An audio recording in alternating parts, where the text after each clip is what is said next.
Hey guys, welcome to Tutorial Tuesday. Today we're showing you guys the backflip. It's a pretty basic move, but also can be dangerous, so make sure you use a spotter when you're still learning it. Okay?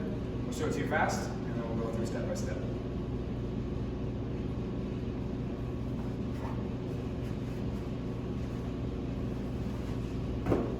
Alright, so first of all, you face your partner, and you're going to reach into the cuddle, and then you're going to spin her out. And she's going to keep going, so it comes around so you're still facing the same way. Again, and your arms will be across her stomach. And you're going to let go. And you're going to bring your other hand down, grab her leg, make sure that she's secured, and make sure you have a spotter, and you're learning this.